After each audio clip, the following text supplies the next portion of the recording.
Hello and welcome to Unleashed, the show that explores how to thrive as an independent professional. I'm your host, Will Bachman, and I'm excited to be here today with McKinsey alum Nguyen, who is principal at OUTLAST Consulting, and she also was seen on the CBS reality TV show The Amazing Race recently. Hung, welcome to the show. Hi, Will. Thanks for having me here. It's a real pleasure to be talking to you and the folks listening to Unleashed. So, Hung, let's start with Amazing Race. Tell me a little bit about the show for listeners who haven't seen it, and how did you get involved in a reality TV show after working at BP for 10 years? Absolutely. So Amazing Race has been a bucket list thing for me since it debuted in 2001. So I watched it. I always wanted to be on the show, and my husband and I actually auditioned for it in 2015. And we just kept auditioning over and over. So we probably auditioned 5 or 6 times, and we eventually got a call back and recorded the show in 2018, and it aired recently in 2020. So one bucket list thing marked off. And for listeners who haven't seen the show, tell us the idea of it. Of course. Yes. So it is a global scavenger hunt. So there are 11 teams of 2.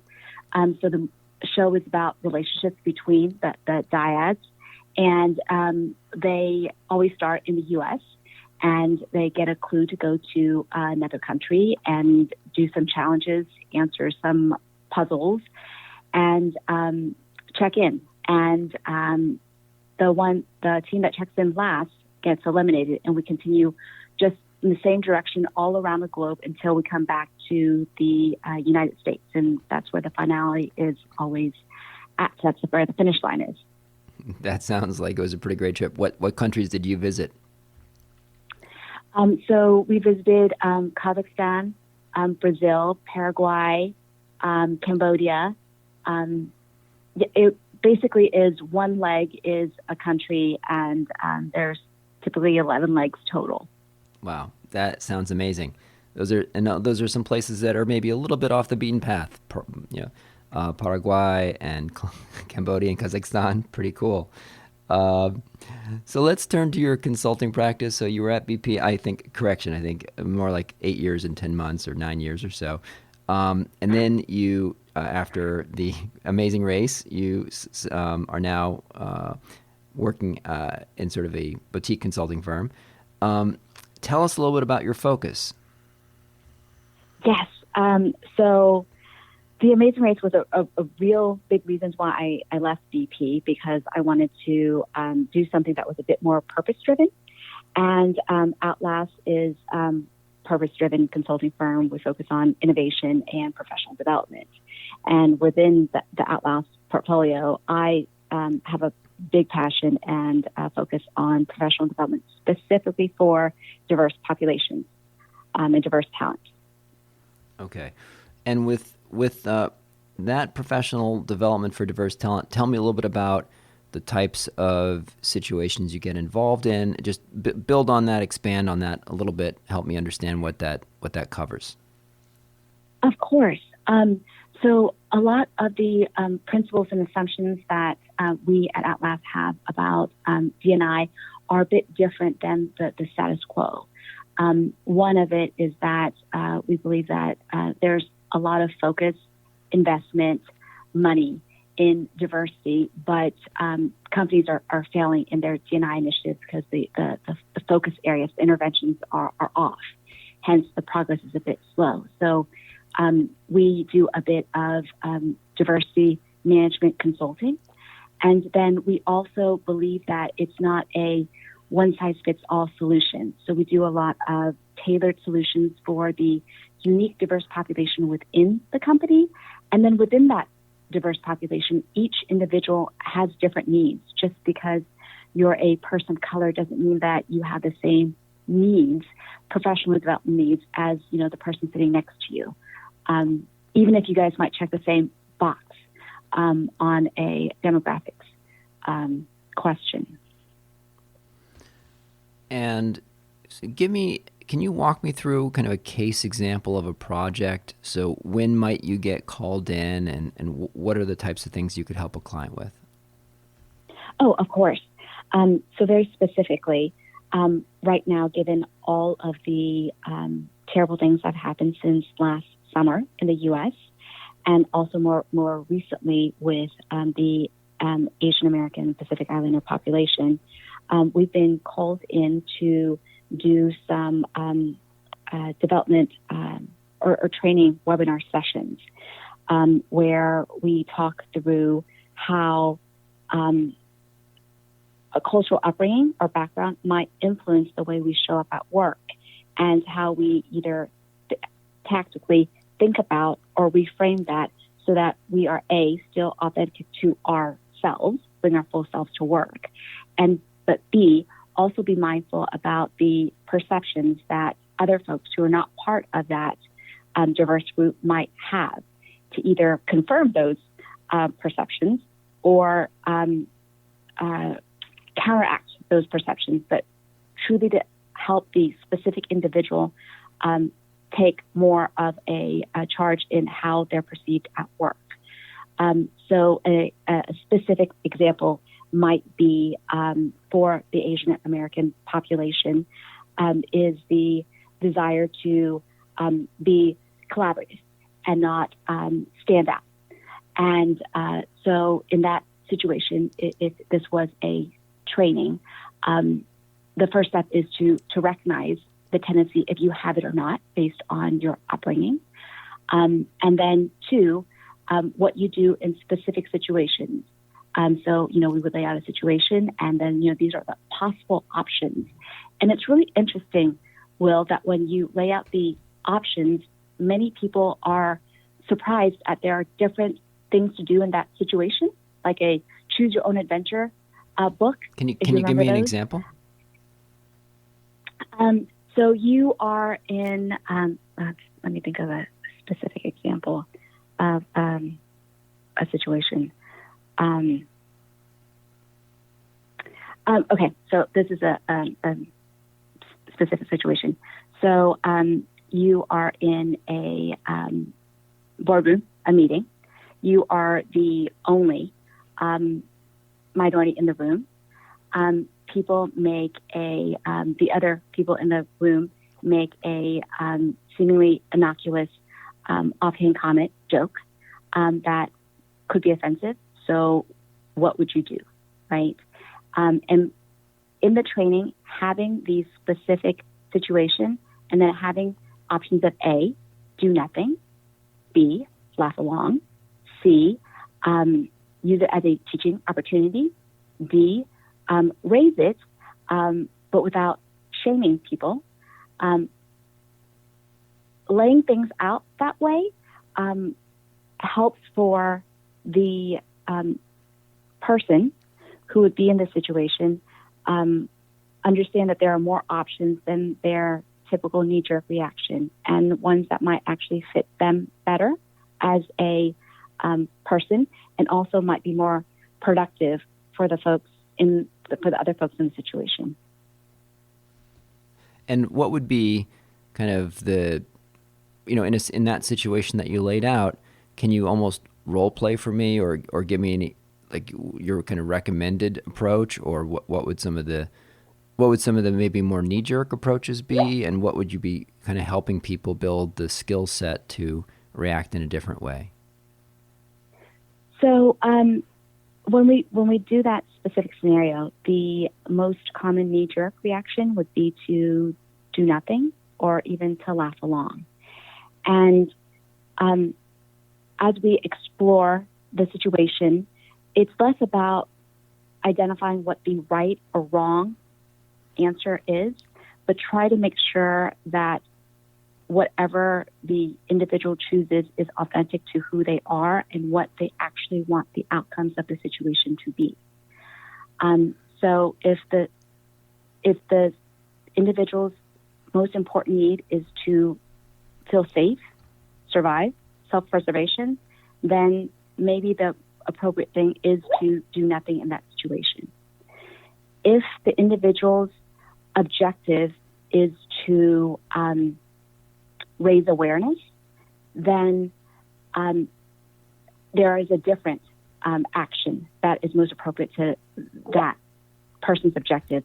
But it's to make the individual feel empowered to A, be in control of the situation, identify their objective, and to act in a consistent way, rather than having an action that is one size fits all for everybody and for every situation, because the risk reward is very different, and the context of the situation was also very different for the individual and for the business at that point. It might not be the right time to for it to be a learning moment for everybody in the room. Mm-hmm, mm-hmm. And then would you kind of role play scenarios like that so people can get practice actually rehearsing and reacting to that kind of scenario? Absolutely. The feedback that we get is it's very useful for folks to, in a psychologically safe environment, role play and understand the various different options, and for them to feel safe to think about what they want in the situation versus just doing something and getting through it, which is typically the knee-jerk reaction, because the individual is often the only minority in the room, and they just want to minimize discomfort. What would be like an example? So let's say for someone who's the only woman in a room, can you share with me like an example response that you might help be training people to respond to something? That would be a sort of a productive response that people would find, helpful to the organization and not threatening to the other people in the room in terms of which might sort of, hurt the person, the person's promotion prospects or something, but sort of make everybody say, yeah, that was like, advancing the goals of the organization as well as protecting the person. Yeah. So an example that comes to mind is, and I'll give a more specific example than just a woman. So if we think about the intersection of being an Asian American and a female, so an Asian American woman, there are very specific stereotypes that might show up in the workplace. So it might be, dragon lady, it might be geisha, it might be, so a piece of it might be the perception of how aggressive she is or is not, and the objectification of her. So a situation might be where the Asian American woman is the only woman in a 12-person discussion, and she is not only the minority in terms of demographics, but a minority in the way that she's thinking about a business situation. She wants to advocate for something, and the majority wants to, kill this idea. So if that was the situation, it's important that she have awareness of how she's being perceived in that context, in that specific meeting. So it's not just how she's perceived in the organization generally, but because the individual context of the meeting that she's in is specific.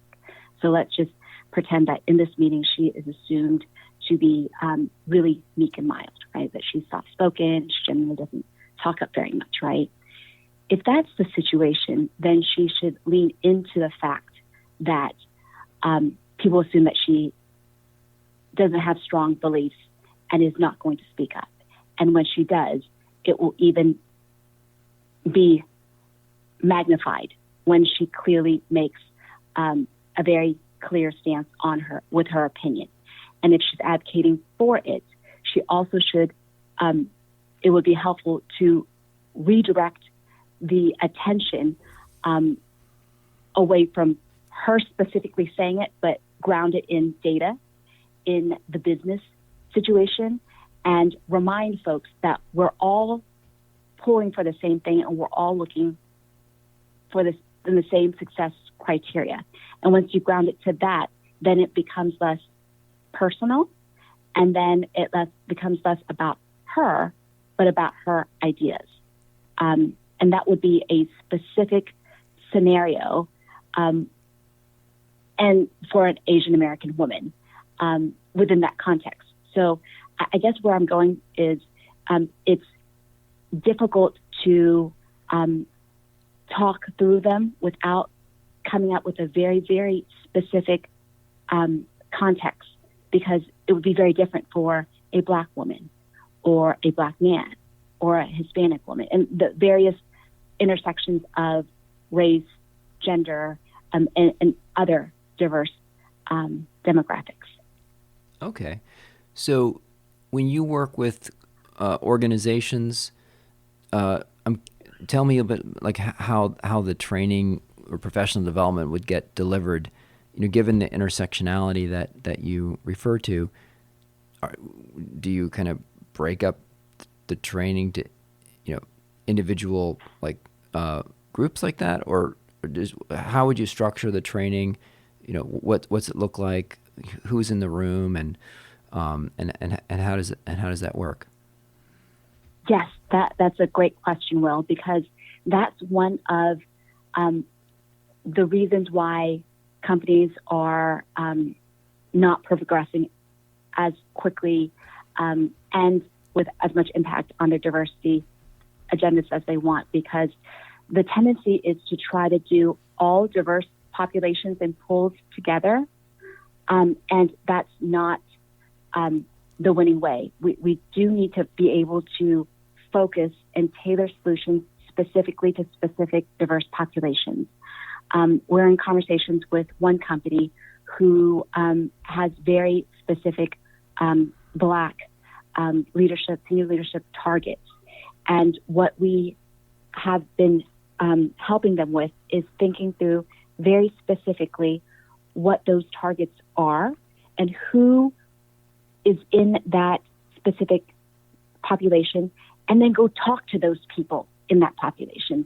Usually the group is so small that it's actually very easy to go talk to those specific groups, magnitude 50 or less within each of these groups. And then from there, ask them what they need and then provide them that. There's a interesting killer stat from a recent BCG study that shows people of color, 98% of people of color say that their company has a diversity program, but only 28% of people of color say that the diversity program that exists helps them in any way. So it's really important to talk to the specific populations that you're trying to serve and create tailored solutions, because in that way you'll have sustained impact. And when you do that, what sorts of things do you learn when you have those conversations? So consistently, regardless of the population, you learn that what the populations ask for and want are usually very different than what has been offered to them. Because the ironic thing is the people who have the budget and the power to decide diversity initiatives and programs aren't usually the people who are receiving the programs, or they're not the people who are making the decisions aren't the people who need the extra support. And so there's a big gap in what's needed and what is offered. Typically what pops in terms of what is needed are very specific, actionable plans. For instance, a group might want to have individual tactical advancement plans. What do I need to do to close my gaps? What are my gaps? Versus a very broad brush, generic program about unconscious bias.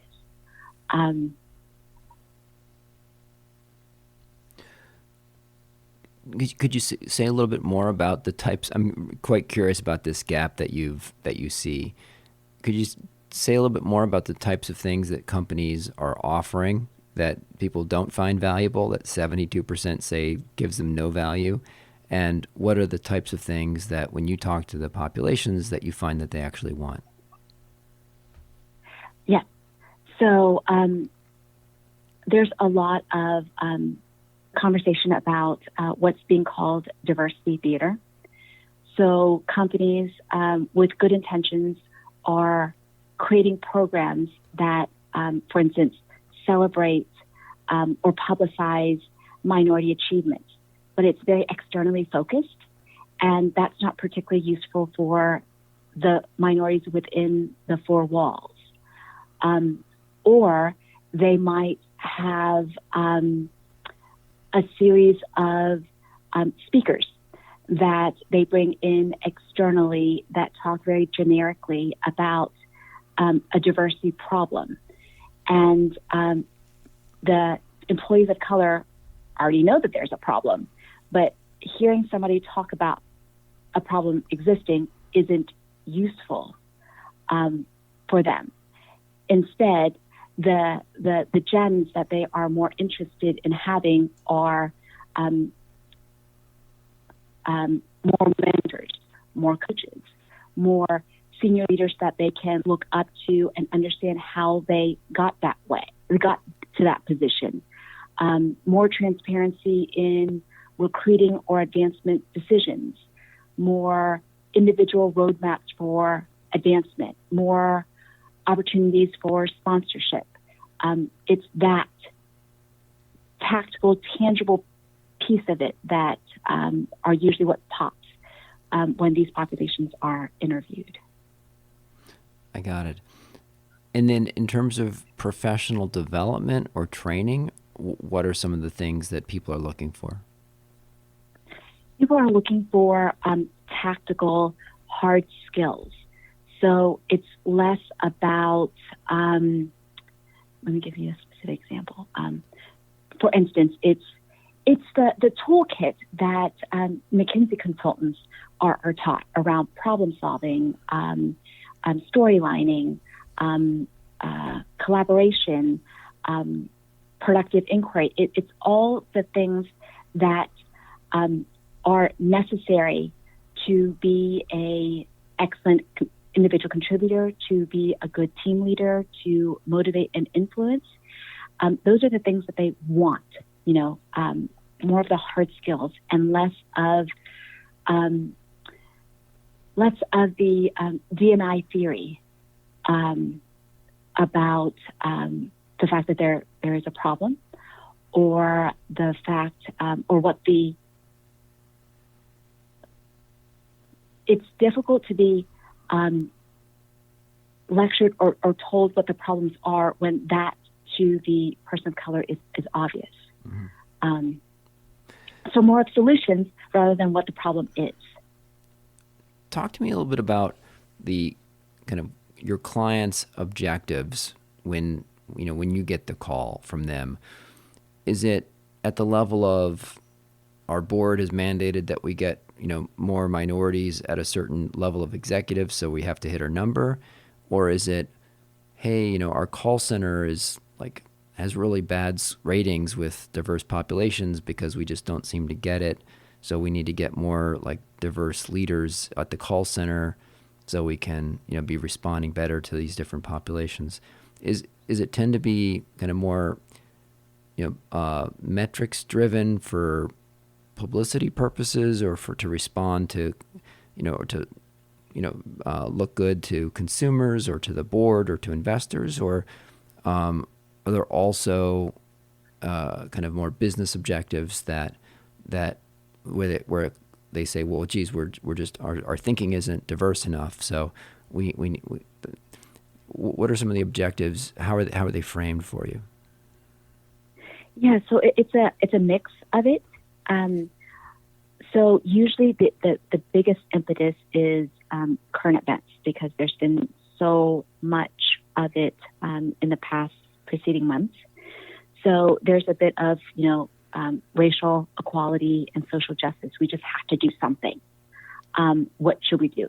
So it's very broad and a bit reactive. And then sometimes we have companies who are saying, well, we agreed with the board that we need to have X percentage of senior minority leaders by Y time. How can we get there, and what should we do? So there's a bit of both. There's also the third one probably is around ERGs, so employee resource groups, who are feeling. What's that mean? Tell me about that a little bit. ERGs. Oh yes, so ERGs are employee resource groups. So large Fortune 1000 companies often have affinity networks to support their various diverse populations. So there might be a Black network, there might be a Asian Pacific American network, and the goals for those networks are usually threefold. One is connectivity, just to create a community.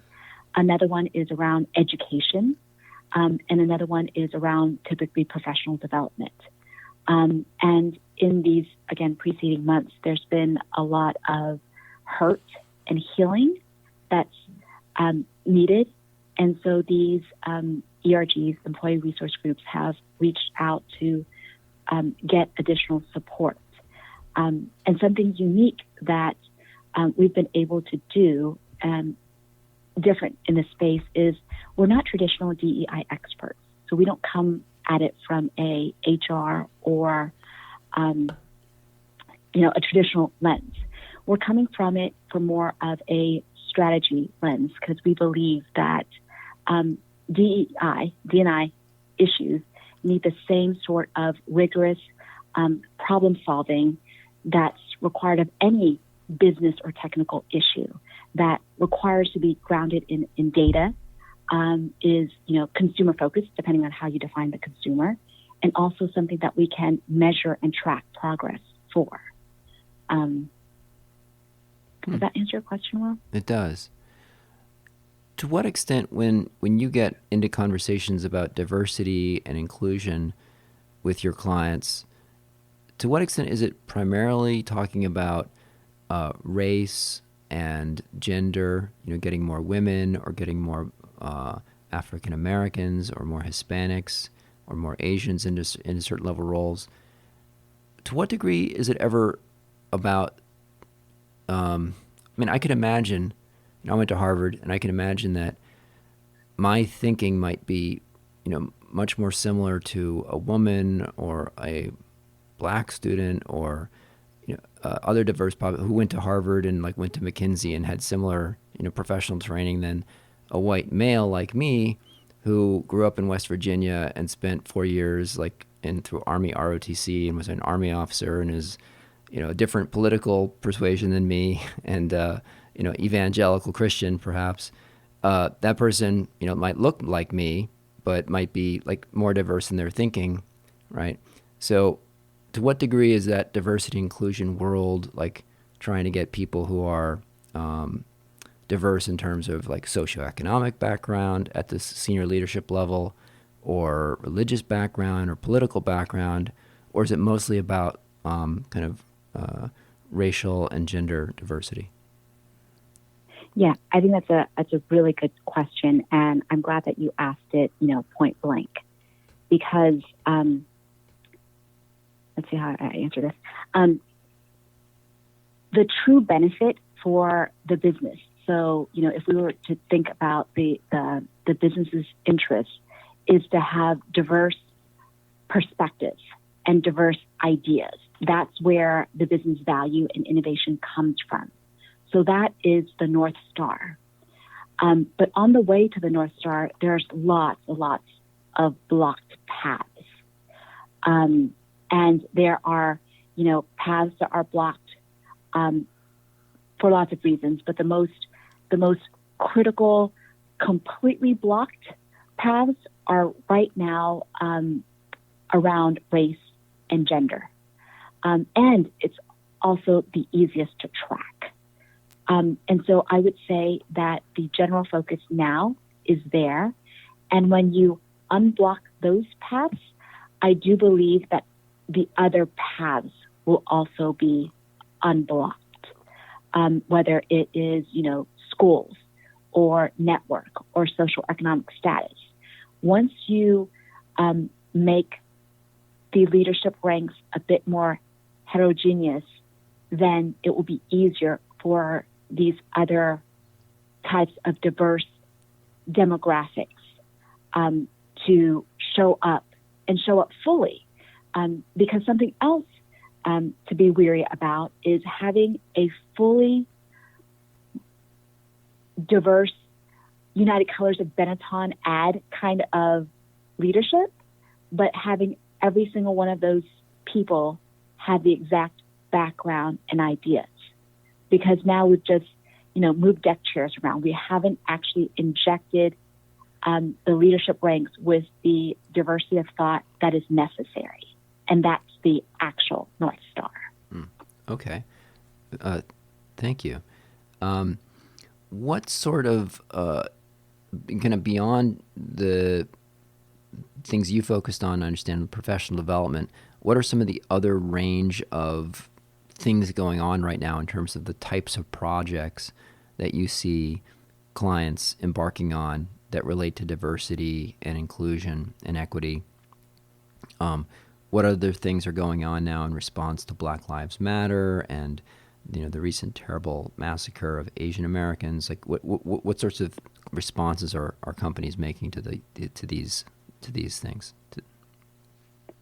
So the most obvious reaction to all of these terrible, hate crimes is that companies are going out and doing lots of public pledges.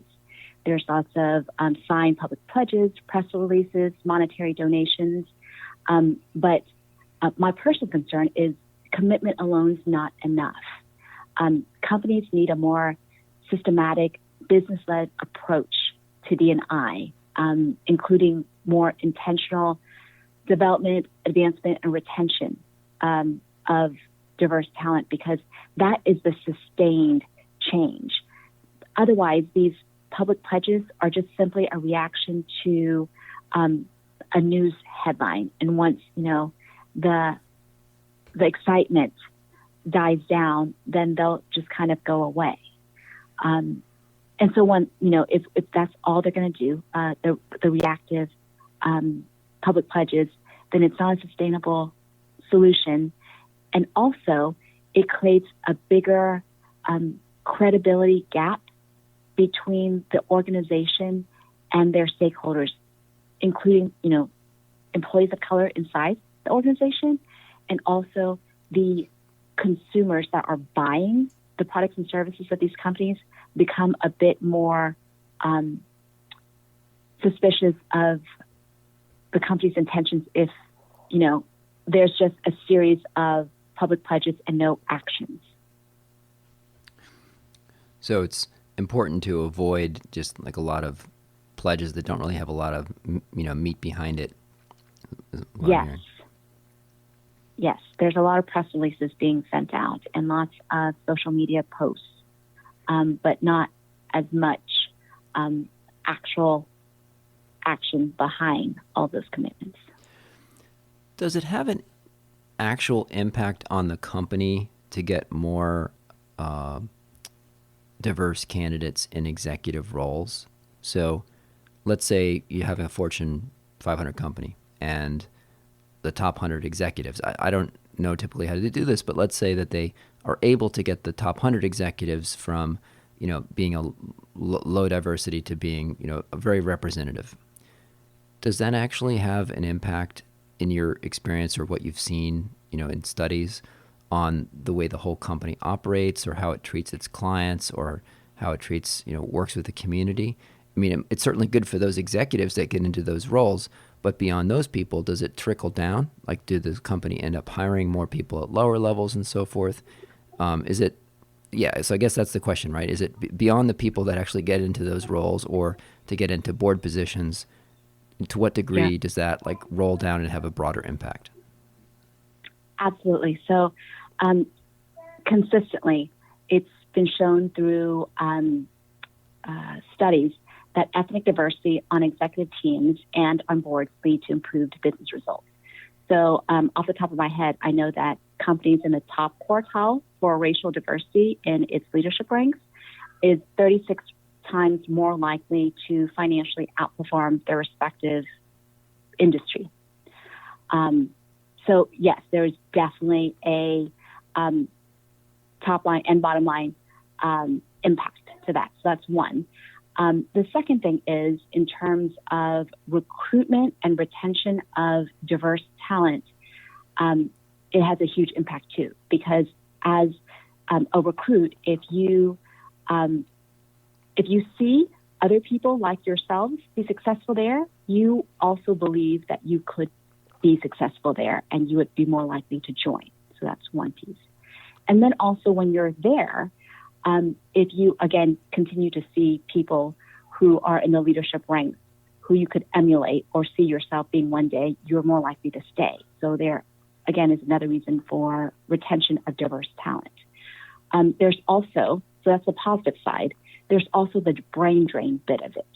So studies have also shown that when a Black senior executive leaves a company, there is often a trend, a pattern of other people leaving the company because they believe that, I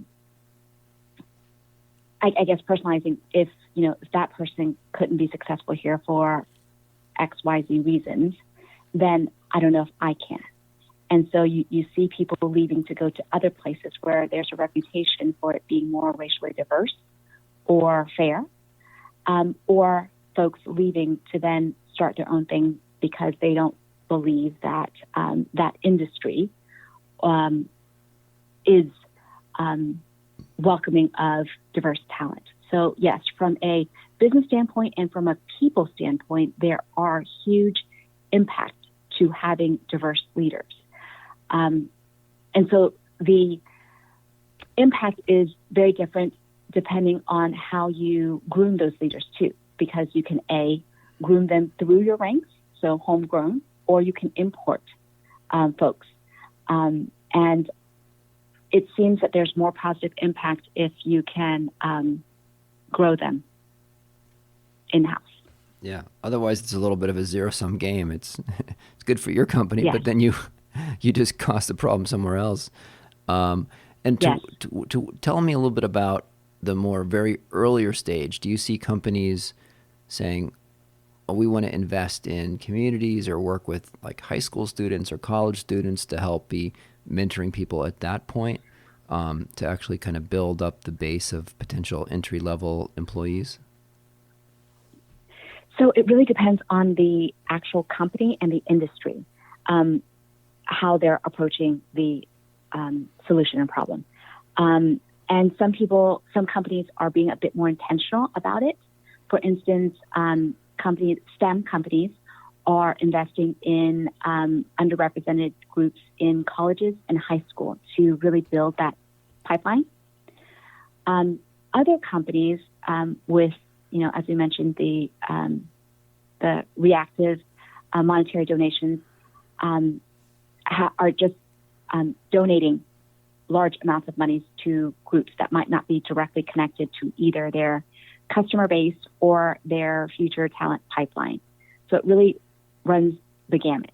And clearly, if it's a practical takeaway, it makes the most sense to invest in a talent pool or population that makes sense to your business model, whether it's your talent pool or your customer group, because it just, one, makes more business sense, and two, there's more of the relationship already there, and it's more likely to sustain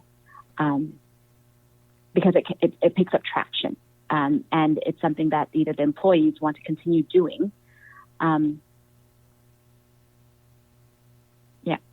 Fantastic. Well, Hung, for people that wanted to follow up with you and find out more about your practice or connect, where would you point them online? Sure. You can go directly to our webpage at outlastllc.com, or you can ping us or me on LinkedIn, again, at Outlast LLC. Cool. We'll include that link as well as your LinkedIn profile in the show notes. Hung, thanks for joining today, talking to me about the amazing race and your transition, and then out of BP and then about diversity and inclusion. I found it really educational and helps me become more aware of these issues, and it's really interesting to hear about your work. So thanks so much for joining. Thank you so much, Will, for having me on your podcast. It was fun to just chat about D&I. I'm really passionate about it. All right. Thanks, Yu Hung. Bye-bye.